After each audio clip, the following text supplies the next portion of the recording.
দেবর ভাবির কিস দেখছেন আপনি? আপনার হাজবেন্ড? জি জি, একই বিছানা শুয়ে থাকা।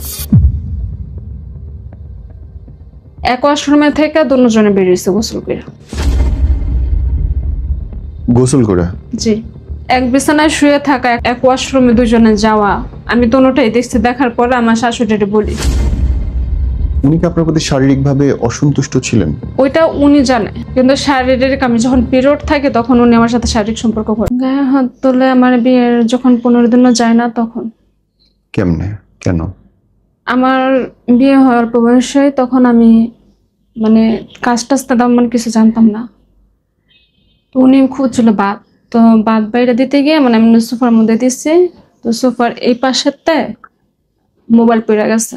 মোবাইলটা পড়ছে মানে নিচে পড়ছে, তখন তরকারি উল্টাই গেছে, তরকারির সাথে পড়ে গেছে। তখন মানে এই একটা বিষয় নিয়ে গায়ে হাত তোলে। তখন গায়ে হাত তোলার পরে আমি আমার ফ্যামিলিকে বলি, তখন তো ব্যথা বুঝতাম না। আমার মা ওর বলতাম, মা বলতো যে স্বামীর সংসার করতে অনেক কষ্টই, কিছু হইব না, কইরা যা। তখন এটা বলছে। আর 15 দিনের মাথায় গায়ে হাত তোলা শুরু করলো? জি। তখন হাতের মেহেদি রয়ে গেছে, তার আগে শুরু হয়ে গেল দাগ। আপনি প্রতিবাদ করেন নাই তারে? কেন? আমি বুঝতাম না, বললাম তো আমি বুঝতাম না। যখন আমার বিয়ে দেওয়া হয় তখন আমি বুঝতাম না। আমার 14 বছর বিয়ে দেওয়া হয়। 14 বছরে বিয়ে হয়েছে আপনার? জি। কেন, মানে এত আগে আগে কেন দেয়া হইলো? আমাদের পাশের এলাকা, যেটা মহল্লা বলে, ওই এলাকার মহল্লার মধ্যে মানে অল্প বয়সে মেয়েকে বিয়ে দেওয়া হয়। কোন জায়গা এটা? কোন জেলায়? ঢাকা কেরানীগঞ্জ। কেরানীগঞ্জের ওদিকে? নদীর ওই পার। আচ্ছা আচ্ছা, ওকে। পড়ালেখাটাও তার মানে শেষ করতে পারেননি আপনি? জি না, আমি পড়াশোনা 8 পাস। তারপরে পড়তে পারেন নাই? না না, বিয়ে দেওয়া হয়েছে তখন তার পড়াশোনা করতে দিব না। ওকে, তারপর? যখন গায়ে ফার্স্ট হাত তোলা হয় তখন আমি ফ্যামিলিরে বলি, তো ফ্যামিলি বললো এই কথা যে মানাই নেই। তো বেশ চলে গেলাম। আমার শাশুড়ি বলি, শাশুড়ি বললে কি শাশুড়ি ছেলে তুমি, উনি কইছে ইয়া দোষ করছে বিদে তো গায়ে হাত তুলছে। আচ্ছা শেষ সাফস গাছ। মানে তারপরে তো মানে উনির সাথে যদি আমি সত্যি কথা বলতে আমি কোনো কাজ করতে জানতাম না, বা আমি একটা পরিবেশে গেছি, আমি আমার বাপের বাড়ির ফ্যামিলিতে থাকছি একরকম, আরেক ফ্যামিলিতে গেছে অন্যরকম। তো যখন এই বাসাতে আইলাম, মানে ঘর ঝাড়ু, থালা বাটি ধোয়া, কাপড় ধোয়া, মানে আমি কোনো কিছু জানতাম না। তখন আমার কাজ হইতো না, না হইলে আমার শাশুড়ি মানে বাপ মাতে লাগালাগালি করতো। আচ্ছা। আর স্বামী গায়ে হাত তুলতো। মানে গায়ে হাত তোলাটা তখন রেগুলার হয়ে গেল? একদিন 2 দিন পর পরই। আচ্ছা। মানে অত্যাচারটা বাড়ায় দিল, যখন কাজ জানতাম না। তো সবাই তো কাজ বাপের বাড়িতে শিখে আসে না, শ্বশুর বাড়িতে শিখে। তখন আমার বিয়ের যখন 1 মাস হইল, উনি একবার আমার গায়ে হাত, মানে প্রচন্ড লেভেলে গায়ে হাত তোলে।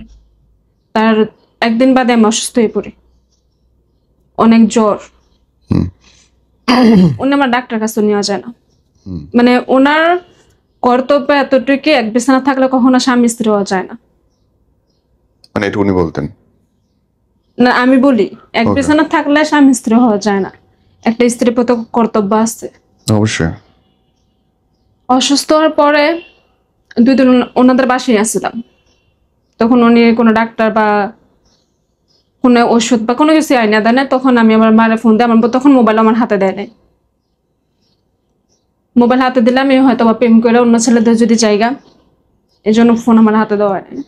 তখন আমার বাপের বাড়ি চলে যায়।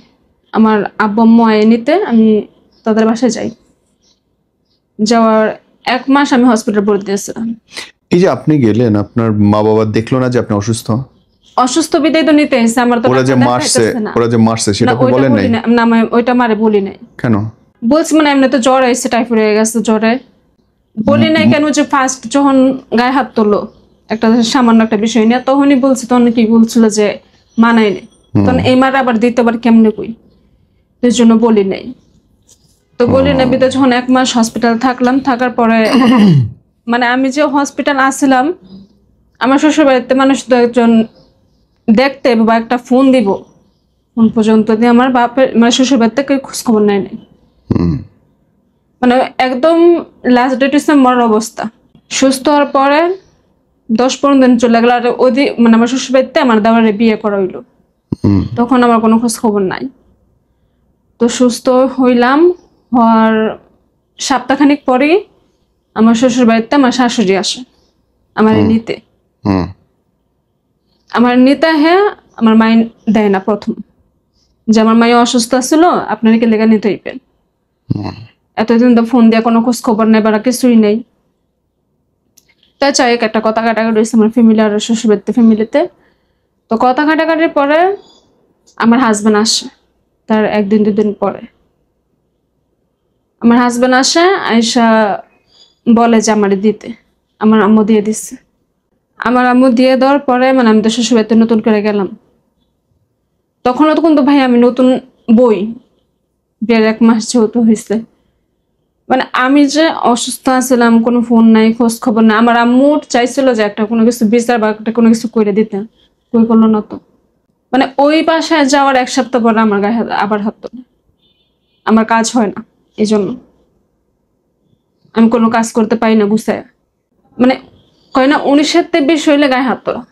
ভাই আপনি বলেন যে কোনো মানুষ কি 5 নিশানা বা 5টা হাত বা 5টা জিনিস কমপ্লিট ভাবে কোনো মেয়ে বা কোনো ছেলে একের ভিতরে সব বই পাওয়া যায়? এদিক ওদিক ভুল হবে। আমি তো একের ভিতরে কোনো একটা লাইব্রেরি বই না যে আমার একের মধ্যে সব পাওয়া যাইব। তো কোনো হইলে উনি হাত তোলে। তো যাই হোক আমার ফ্যামিলির তখন আবার বলছিলাম, মানে অনেকবার আমার মা, আমার আব্বু, আমার চাচারা আসছে, আমি সবারই বলছি। বা আমার যখন বিয়ে দেওয়া হয় তখন আমার যে খালারা আছে ওনারা রাজি না বিয়ে দিব। কেন আমার হাজবেন্ডের আগের একটা বিয়ে হয়েছে। আমার বয়স তখন 14, ওনার বয়স 30। এত ডিফারেন্সে কেন বিয়ে দিল? দিছে বাপ্পার পছন্দ হয়েছে জন্য দিছে। বাপ কি অনেক গরিব ছিল আপনার? না, তো মনে হচ্ছে যে গলার কাঁটা যেভাবে ফেলে দেয় সেভাবে করছে। আপনার বিরুদ্ধে আপনার হাজবেন্ডের অভিযোগ কি একটাই যে কাজ করতে পারেন না? জি। উনি কেমন লোক ছিলেন? বাদ বাকি সময় আপনার সঙ্গে ভালোবাসা হয়েছে কিনা তার কখনো? আমাদের বিয়ে রানিং 8 বছর চলতেছে। ওনার সাথে আমার যে ভালোবাসাটা বনি আছে, আমি মনে করি যে ওনার সাথে আমার কোনো ভালোবাসা বনি নাই। না উনি আমার চায় না আমি ওনারা চাই। মনে মনে না মিললে কখনো সংসার মিলে না। আর 19-20 হইলে এখন তো মেয়ে হয়েছে, গায়ে হাত তোলে তো তোলে। এখন বলে মানে মেয়ে হওয়ার পরে, মেয়ে হওয়ার আগে বলে নেই, কোন এলে বলে তুই জায়গা তালাক দিয়ে দে, তা না করছে গাটা। মানে কোনো হইলে মানে এটা। এখন তো কাজকর্ম আপনি পারেন অনেক আগের থেকে গোছানো। জি জি। এখন অসুবিধা কি তার? মানে এখন কি অভিযোগে আপনার গায়ে হাত তুলবে?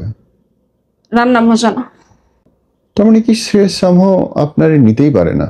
জি, মানে উনি, আমি মানে ওনার সাথে যেহেতু মৃত অবস্থা থাকতেছে, আমার যতটুকু আমার অন্তরেতে বলি, উনি আমার কোনো দিক দিয়ে পছন্দ করে না। পছন্দের মানুষের যত বলে থাকুক মানায় নিতে জানে। সঠিক। উনি তো আমার পছন্দই করেন, উনি আমার কি মানায় নিব? কিন্তু আমি যতটুকু বুঝতে পারছি আপনি তো দেখতে সুন্দর, কাজের মানুষ, ভালো বংশের মেয়ে। আপনার প্রতি তো আপনার হাজবেন্ডের ভালোবাসা অনেক বেশি থাকার কথা। আমার বিয়ের যখন 2-3 মাস হইলো, ওনার বড় বাবির সাথে একটা সম্পর্ক আছিল। কার?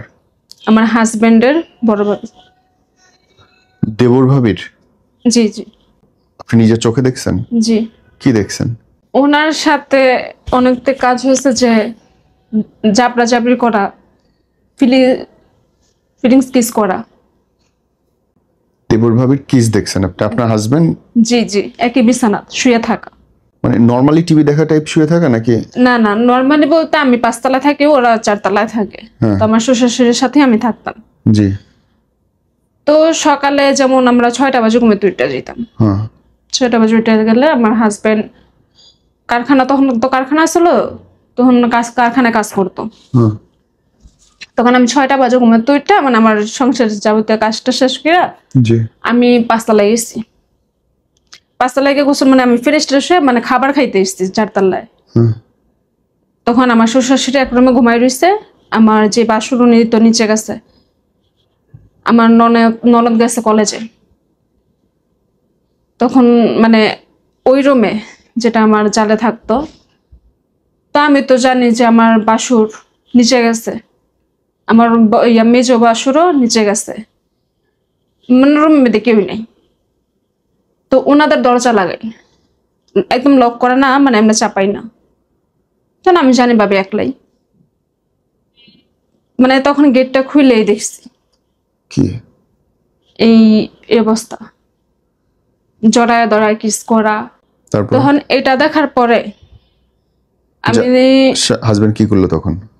আমি চিল্লানতে উঠছি। হ্যাঁ, আমি চিল্লানতে ওঠার পরে আমার শাশুড়ি আমি ডাক দিই ঘুমের থেকে। আমার শাশুড়ি ডাক দেই, ডাইকে আমি বলি, আর আমার হাজব্যান্ড নিচে চলে যায় আমার দেখেই। আর রোজ আমি চিল্লাইতেছি হয়তো বা একটা কিছু করুম, এই জন্য আমার হাজব্যান্ড নিচে চলে গেছে। আমার শাশুড়ি বলি, আমার যে জালের, এই জালের সাথে আমার কথা কাটাকাটি হয়, এক পর্যায়ে ঝগড়াই যে আপনি বড় বাবি হয়ে কেমন এই কাজ করেন, আপনার কি হাজবেন্ড না, আপনার হাজবেন্ড তো দেশে, মানে একটা কথা কাটাকাটি হওয়ার পর আমার শাশুড়ি বলি, আমার যে মেজো জাল, আমার 5 জাল, মেজো জালও উপরে। তখন ঝামেলাটা আমার শাশুড়ি, আমার ওই জাল আর আমি, আর তখন তো আমি নতুন বই। মানে এক পর্যায়ে কথা কাটাকাটির মাঝে আমার শাশুড়ি আর আমার যে বড় যা, উনি আমার বলতেছে আমার মাথা খারাপ, আমি পাগল, আমি সাইকো, এই জন্য আমি এমন করতেছি। সব মানে বিচার তো করলোই না, উল্টায় দিল যে আপনি ভুল দেখছেন। জি, এত বছর ওনারা দেখেন না ওনার ছেলে আর ওনার বাইরের বউ এমন, মানে ওনার পুতের বউ, আল্লাহ। মানে উনি শাসন করবে কি, উনি আমার উল্টা গালাগালি করতেছে আমার শাশুড়ি, যে আমার ছেলে এমন না। আপনার জামাই কি ব্যাখ্যা করলো? আমার ছেলে এমন না। তো ওই পর্যায়ে মানে আমার দোষেরকে বলা হয়, তখন আমি আমার রুমে যাই। আমি আমার রুমে যাই, আমার তো ফোন নাই, আমার মেজো জাল যিনি ওনারে কইছি, উনি কয় আমি নিচে যাই, নিচে যাই দেখি কি হয়েছে বা না হয়েছে। তুই কি মানে আমার কইতাছে, কই তুই নিচে আয়। আমি কে জান আপনি, আমি একটু পরে যাবো, আপনার মোবাইলটা দিয়ে, মানে আপনার মোবাইলটা দিয়ে গেলে আমি আমার বাসায় কল দিব। আমার ওই জালো গেলে বাসায় এখনো শোনাইস না, আর একটু পরে শোনা দেখি মানে বাই কি কয়, মানে আমার দেবর। তখন উনি মোবাইল দিয়ে যাওয়ার পরে আমি আমার আপনার দেবর কি, আপনার ভাসুর কি বললো জানার পর? রাত্রে ঘটনা বলি, মানে এই ঘটনা তো গেল, তখন আমার হাজবেন্ড আমি ফোন দিই, ফোন দেওয়ার পরে কইতাছি উরফাইতে, উনি আইব না, উনি দুপুরে খাইতেই পারবে। তখন আমি আর এই ঝামেলার কোনো কিছু করি নাই। যখন আমার শ্বশুর, আমার বাসুর, দোনো বাসুর আর আমার হাজবেন্ড যখন উপরে আসে, তখন খাওয়া দাওয়া হয়নি, তখন আমি বিষয়টা নিয়ে কথা উঠাই। কথা উঠানোর পরে আমার বাসুররা কয় আমি সাইকো, আমি ভুল দেখছি। আর তখন আমার হাজবেন্ড আমার গায়ে হাত তোলে, মানে আমার কেউ বিশ্বাস করে। যখন গালাগালি, মানে আমার অনেক প্রচন্ড গালাগালি করে, আমি সাইকো, আমি পাগল, মানে বিভিন্ন ইত্যাদি করার পরে আমি সইতে না পাইরা আমি আমার রুমে যাই। রুমে যাই, তখন আমার ফ্যামিলির আমি বলি না। রুমে যাওয়ার পরে আঙ্গুল যে ডয়ের আছে, এই ডয়ের অনেকগুলা পাতার ওষুধ আছে, আমি ওগুলা খাই, মানে মরে যাম, সে জায়গা সুখ নেই, ওই জায়গার মধ্যে কি আছে, কিন্তু সংসার আমি বুঝি নাই। তখন খাই, খাওয়ার পরে হসপিটাল লইয়া যায়। আমার এরপরেও কি আপনি আবার দেখছেন কখনো? জি জি আবার দেখছেন? জি, আমার নন্দে যে নিয়ে আছে, উনি আমার দেখছে যে খাইতে। কতদিন পরে আবার এই কাণ্ড দেখছেন? বলি পর্যায়টা শেষ করে উনি আমার হসপিটাল লইয়া যাওয়ার পরে, মানে সুস্থ সবল করে, মানে আমি হ্যাঁ বিষ খাইছি আমি বলি। আমার হসপিটালতে আনার পরে আবার বাসুরের ওনার বউর সাথে ঘটনাগুলো ঘটলো, ওই বাসুরে পাও ধরে মাপ চাইতে, নাহলে মাপ করইব না। বুঝতে পারছি। তো ওই বাসুরে পাও ধরে মাপ চাওয়ার পরে আমি মানে আমার বাপের বাড়ি ফ্যামিলিতে গেলাম। আমার বাপের বাড়িতে ফ্যামিলিতে জানাই দিয়ে দিচ্ছে যে আপনাকে মাইয়া নিয়ে খামো না, কি কি করছে যে এটার কারণে খাইব না, আচ্ছা না খাইলে না, এতে আমার কোনো আফসোস নেই। তখন আমি আমার বাপের বাড়ি চলে গেলাম। আমার বাপের বাড়ি যে চলে গেলাম, আমার বাপের বাড়ির ফ্যামিলি তো কিন্তু কেউ আশেপাশে কেউ জানা হয় নাই যে আমি এটা করছি বা এ কারণে হাইছি বা আবার সাইরা দিব, মানে ফ্যামিলিতে কত কেউ জানা হয় নাই। স্বাভাবিক। মানে আমার শ্বশুর বাড়ির ফ্যামিলি যারা আছে, আমার শাশুড়ি, হুম আমার বাপের বাড়ির ফ্যামিলি দুই পাশেই আমার খালা শাশুড়ি বাড়ি, খালা শাশুড়ি। বুঝলাম, এই কাণ্ড বুঝলাম। আপনি আমাকে ওই প্রশ্ন উত্তর দেন, এই কাণ্ড কি আপনি আবার দেখছেন কখনো?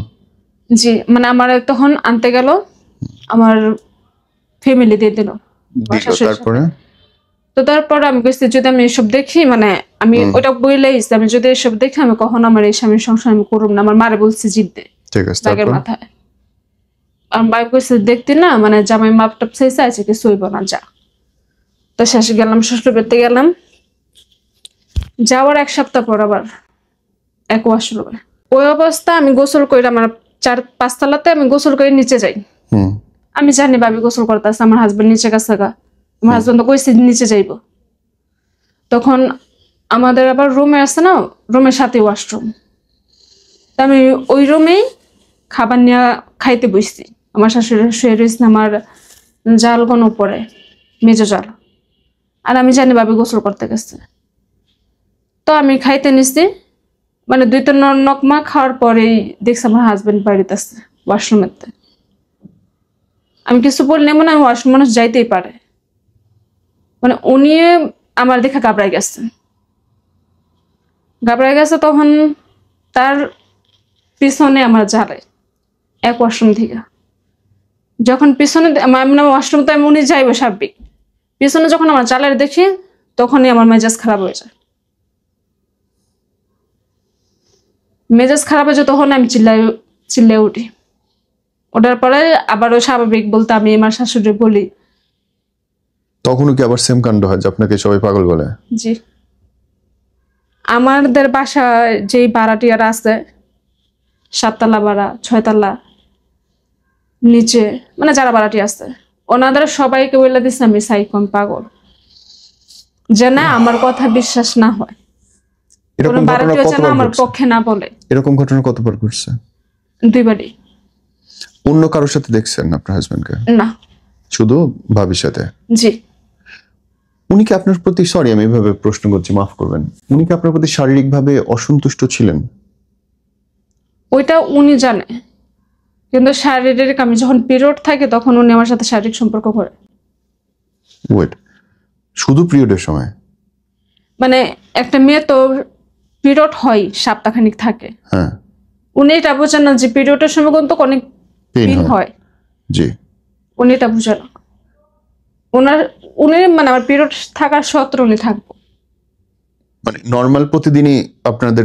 প্রতিদিন না, মানে 1-2 দিন পর পরে। কিন্তু উনি কখনো, মানে আমারও তো একটা জিনিস আছে, আমার কখনো হয়েছে কিনা বা আমার একটা চাহিদা মিটছে কিনা, উনি কখনো এটা বুঝে তাইলে এখন পর্যন্ত না। উনি ওনার মতন, ওনার উঠছে, উনি থাকছে, উনি আবার নিজেটা নিজে অন্যদিকে মুখ ঘুরে শুয়ে রয়েছে। মানে যেভাবে আদর করা, ভালোবাসা, এইসব কিছু নাই তার মধ্যে? না। এই জ্বালা সহ্য করতেছেন কতদিন হইলো? 8 বছর। কেন? ফ্যামিলি থেকে চায়। এখনো গায়ে হাত তোলে? জি। আপনি প্রতিবাদ করেন না? প্রতিবাদ আর কি করব? আপনার মনে হয় না যে মানুষের গায়ে হাত তোলা অপরাধ? বলে ওনারা অনেক কিছু বলছি যে কোনো বীর পুরুষ কখনো গায়ে হাত তোলে না কোনো স্ত্রী, কাপুরুষটা গায়ে হাত তোলে। অনেক কথা কওয়া হয় বা অনেকে ওয়াজ আছে বলা হয়, ওনারা এগুলা দেখাইতাম, বা আমার ফোনে যখন ফোন টিপতাম যারা বৌমার এগুলা দেখাইতাম যে বৌমারা ভালো না, উনি কয় পরকিয়া করে দেখে বৌমার অভিযোগ আপনার দিকে দেয়? জি।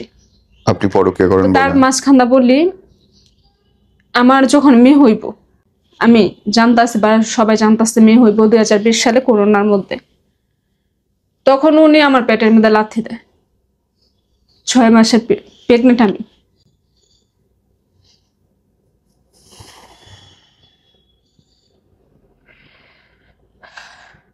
মানে আমার বাচ্চা পেটে থাকতো উনি আমার গায়ে হাত তুলছে, আমার শ্বশুর আমার গায়ে হাত তুলছে, আমার ননদ আমার গায়ে হাত তুলছে।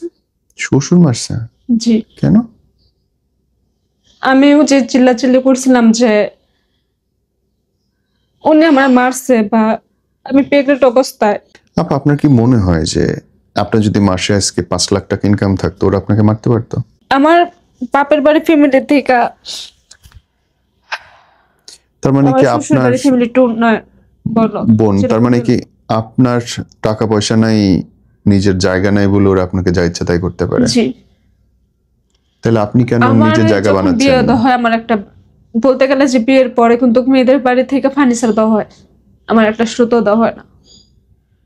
ওনারা এটা নিয়ে 19-20 কথা কইতেই থাকে। ওই টাইমে মাথা ঘামাই না কেলেগা। আমার হাজবেন্ড যখন বলে যে তোর বাপের বাড়িতে কি দিচ্ছে, তখন আমি বলি হাঙ্গালে জামাই তার কি দিব, আমাকে এই এই এই প্রশ্ন তখন উত্তর আমি দেন। রাগের মাথায় বলি। বোন, আমাকে এই প্রশ্ন উত্তর দেন। আপনি জানতেছেন যে আপনার গায়ে হাত তোলার সাহস পাচ্ছে কারণ আপনার নিজের কোনো পরিচয় নেই, ইনকাম নেই। জি। তাহলে আপনি কেন নিজে ইনকাম করার চেষ্টা করছেন না? আমার ফ্যামিলি বা যারা করতে আমি কাজ খুঁজতাম, বা আশেপাশে যারা আছে আমার বান্ধবী বলি, বা আমার ফ্যামিলি কথা হয় না, মানুষ আছে না, তখন ওনাদের বললে ওরা বলে যে নারী জিত করলে বেশ্যা, পরিচিত করলে বাদশা। আপনার মনে হইলো না যে দুনিয়াতে এত মানুষ কাজ করতেছে, লাখ মনে লাখ হয়েছে মানুষ ভাইয়া, কাজ করে, অনেকবার মনে হয়েছে। আপনি কেন অনেকবার। করেননি? কি করুম?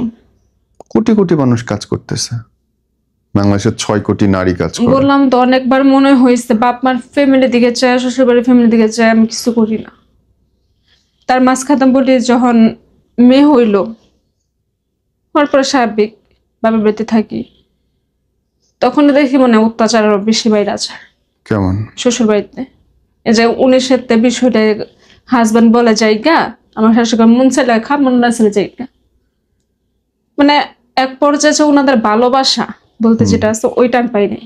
ওনাদের ভালোবাসা যেটা আছে, ওনাদের ভালোবাসা না পাইতে পাইতে, বা আমার সন্তান, আমার বিশ্বাস করেন, আমার যে শিশু সন্তান 5 মাসের মাইয়া, 5 মাসের বাচ্চা কখনো কি আপড় কাটে বা বসতে পারে? তখন আমার বসতে জানে না। আমি সকালে সমস্ত কাজ শেষ করে গোসল করতে যাবো, আমার নন্দরে বলছিলাম যে তুমি একটু তাসফির রাখো, আমি গোসলটা করি। আমার নন্দে উত্তর দিল তোর মায়েরা তুই লিয়ে যা। তখন আমি ওয়াশরুমে, আমার হাজবেন্ডও নিচে গেছে গা, আমার যে জাল মেজো জাল, উনি আবার খুব ভালোই, উনি বাপের বাড়িতে গেছে, না তো ওনাতে দিয়ে যেতাম। সাহেব বাপের বাড়িতে গেছে নাকি স্কুলে গেছে এটা আমার মনে নাই, যে উনি পাশে আসছিল না। তখন ওয়াশরুমের পাশে যে মনে যে থাকে না, চাইটা কিন্তু বালিশ দিয়ে বাচ্চারা বসায়, তারপর লাউ দিতে গেছে, কাপড় দিতে গেছে, আর গোসল করতে গেছে। বোন, তখন আপনার বিশ্বাস করেন অনেক কষ্ট হয়েছে, আমার বাচ্চারা পর্যন্ত আমরা খাওয়াইতে দেন। ওদের নাতিন সেটারেও মুখে খাবার তুলতে দেয়নি একটু? বেবি হয় ডিসেম্বরের 30 তারিখে, অক্টোবরের, তেমন শীত না। তখন আমি আমার ফ্যামিলিগত ছোট মেয়ে, তখন আমার ফার্স্ট বেবি হয়, মানে বিশেষ করে বড় নাতি আমার মেয়ে। তখন আমার মায়ের কি মানে চুরি করে বাচ্চারা কেমনে পালে, এগুলো আমার মায়ের বুঝতো না। তখন আমার নানি কম সেটা করে দেওয়া যেত, যে এমনি কর হেমনে কর, শিখাই দেওয়া যেত। আমি তখন আমার বাচ্চা চাইছে, চুরি করতে চাইছি, আমি আলগা খাওয়াইতে চুরি করতে চাইছি। আমার মায় কইছে যে এখন দিস না, চল্লিশ যাক তারপরে দিস। মার কথা শুনছি, তো শ্বশুর বাড়িতে তো দিবই না। আগলা খাইলে বেলায় মানে সমস্যা হইব, ঠান্ডা জ্বর এগুলো লেগে যাবে, শীতের দিন। তখন দেয় নাই, দেওয়ার মানে অনেকদিন হয়েছে। হওয়ার পরে যখন আমার বাচ্চার 5.5 মাস, 5.5 মাস হইলো, আমার বুকের দুধ কমে গেল। স্বাভাবিক, এটা সবারই। বুকের দুধ কমে যাওয়ার পরে আমার বাচ্চা কাঁদতেছে, মানে 2-3 ঘন্টা হয়ে গেছে আমার বাচ্চা খাবার পর খাইতেছে না। তো কান্তাসে পেনে, আমার যেহেতু বড় নাতি, আমার ফ্যামিলি কত, আমার মেয়ের অনেক সাদর করে সবাই। তখন আমার চাস্ত করে বাবি আছে, ওনারও বাচ্চা, আমার বাচ্চা সমান সমানে। তো ওনার কাছে তার কি দুধ আনে না, শুধু মিষ্টি আনে আর সুজি আনে, আয়না খাওয়ায়। খাওয়ানোর পরে মানে যেমন সকালে খাওয়াইছে, দুপুরে খাওয়াইছে, মানে আজকে খাওয়াইছে, কালকে আমার মেয়ের পেট খারাপ হয়ে গেছে, বুঝতে পারছি। একদম সিরিয়াস অবস্থা, আমার মেয়ের সিরিয়াস অবস্থা খারাপ। নাতির যত্নেও জন্যও কোনো যত্ন ওদের নেই? শ্বশুর বাড়িতে আসো তো, কি যত্ন? মাইয়া খাইলে খাক, না খাইলে না খাক, আমার নাতি গতি কিছু কইতাতে না। মানে শাসন, যে আমি যে মা, আমি যে আমার বাচ্চারা দুষ্টুমি করলে বলি না যে এটা কইরো না, বা আমার মাইয়া খাইতে চায় না, হুম। আমি কি মা হয়ে আমি যে নিচে চাবো যে আমার বাচ্চা না খাই থাকুক? কোনো মাই কিন্তু চাইবো না। তো 6 মাস হওয়ার পর, 5 মাস 5.5 মাস পর হসপিটালে গেলাম মহাখালীতে, ফেরত দেয়। তাও তার পাশে একটা কি হসপিটাল জানি আছে, তো মনে নাই। ওই হসপিটালটা আমার বাচ্চা ভর্তি আছিল, মানে 10-11 দিনের মতন ভর্তি। মাইয়ার অবস্থা সিরিয়াস খারাপ। আর 3 দিন প্রায় কোনো খাবার নাই, হুদা স্যালাইন, স্যালাইনের পানি যেটা আছে ওইটা বাচ্চারা খাওয়াইতাম। আর বুকের দুধ না, মানে 3 দিন অনেক চেষ্টা করছে, ডাক্তারও করছে, বা আমি নিজেও চেষ্টা করছি, যেটা হচ্ছে লাউ, কালো জিরা ভর্তা, তখন হয় না। হওয়ার পরে যে উনি বড় ডাক্তার আছে, উনি বড় ডাক্তার কাছে বাচ্চা তো 5.5 মাস হয়ে গেছে, অনেক বাচ্চারা কিন্তু ছোট করতেই আলগা দেওয়া হয়। তখন উনি একটা ওষুধ লেখা দেয় যে বাচ্চার এইটা ছাড়া, বাচ্চার যখন 8 মাস হইবে 8 মাস পর্যন্ত শুধু রানিং এই দুধ, আলগা স্যালাক, সাবু, মানে ও কত স্থিত আছে, খিচুড়ি, এগুলা দিতে না করছে। তো দিতে না করছে স্বাভাবিক, তো ডাক্তার দিয়ে গেছে। তো ডাক্তার ওই মানে দুধটা আনার পর বাচ্চারা আমি খাওয়াই। বুকের দুধ তো নাই, মানে বাচ্চার আমি আজকে খাওয়াইছি 3 টাইম খাওয়াইছি, 4 টাইম খাওয়াইছি, আজকে খাওয়াইছি, বাচ্চা 1 পিটারই খেয়েছে। আমি কই না যে আমার বাচ্চা খায়নি, আমার বাচ্চা খাইছে, তাই নিয়ে খেয়েছে। তখন আমার সাথে আমার শাশুড়ি থাকছে হসপিটালের মধ্যে। তারপরের দিনকে আমার শাশুড়ি, যিনি আমার ওষুধ দিচ্ছে, মহিলা ডাক্তারটা, আমার শাশুড়ি ওনার কাছ থেকে গিয়া মানে বুকের দুধ নামানোর ট্যাবলেট নিয়ে এসেছে। বাচ্চারা আলগা দিব না, আলগা দিব না খাইতো। তখন নেওয়ার পরে আম্মু কইতাছে এই দুধ খাওয়াইস না। আমি কি গেলে তো খাইবে কি, আমার তো বুকের দুধ নাই, তাসপিয়া খাইবে কি, কয় এই ওষুধ খা, বুকের দুধ নেমে যাবো। তো আমি বুঝি নাই, তো খাইছি, বুকের দুধ নামছে, বাচ্চারা খাওয়াই। তো পাশাপাশি তো যেহেতু ডাক্তার দুধটা দিছে, আমি চাইছি যে বুকের দুধও খাক, পাশাপাশি আলগাও খাক। আমার শাশুড়ি দিল না। হচ্ছে। এখন আপনার বাচ্চার অবস্থা কি, শরীর কেমন? ভালো। আলহামদুলিল্লাহ। বোন, আপনি যদি বলেন যে আপনার জীবন থেকে মানুষ শিখতে পারে, কি শিখতে পারে বলেন তো? আমার জীবন থেকে মানুষের এতটুকু শিক্ষা নেওয়া উচিত, জীবনে যাই করো বা না করে নিজের যোগ্যতায় যদি 1 টাকাও থাকে, এটা তোমার থাকবো, তুমি এটা নিয়ে ভালো থাকো। তবু অন্যের দ্বারা হাত দিও না, নিজের হাজবেন্ড হোক, নিজের বাপের বাড়ি ফ্যামিলি হোক, কারো কাছে 10 টাকাও চাইও না। তার মানে আপনার জীবনের শিক্ষাটা হচ্ছে যে যদি আজ আপনি ইনকাম করতে পারতেন, আপনার ইনকাম থাকতো, তাহলে আপনার সম্মান থাকতো, জি কেউ গায়ে হাত তুলতো না, এবং আপনি একটা সুন্দর জীবন পাইতেন। জি আপনি ইনকাম করেন নাই বলে আজকে আপনার জীবনে উঠতে বসতে কথা শুনতে হচ্ছে, মার খাইতে হচ্ছে। এ নিয়ে আমরা দোয়া করি আল্লাহ আপনার ভালো রাখুক। আর কোনো কিছু অ্যাড করতে চান, বলতে চান আর কিছু? জি। কোনটুকু বলতে চান এখন? বলতে চাই যে আমার বেবি হওয়ার পরে শাশুড়ি তো 2 দিনও না খাইতে, তখন বাচ্চার যখন 1-2 বছর হয়ে গেল, আমার ফ্যামিলিরে বলি, 1-2 বছর হয়েছে কিনা তা জানি না, ফ্যামিলিটা বলছে আমি আর অত্যাচার সহ্য করতে পারতেছি না, তুমি একটা কিছু করো, আর আমি যদি যেদিকে মন সেদিকে যামোগা, আমরা কখনো খুঁজবা না, মনে করবা যে তোমার মাইয়া মইরা গেছে, বা তুমিও আমার ছেড়ে দিচ্ছ, আমিও তোমার ছেড়ে না, আমার মার এটা কই। তখন আমার বাবা হয়তো আমার ডিভোর্স নিয়ে মার এটা কইটা, মায়ে কইছে তুই যদি ডিভোর্স হয়ে এখন বাসায় হস, তোর ভাই একটা বড় হয়েছে, তার বাইরে বিয়ে করে দেব, কোনো ভালো পরিবেশে বিয়ে করে চাইতো না।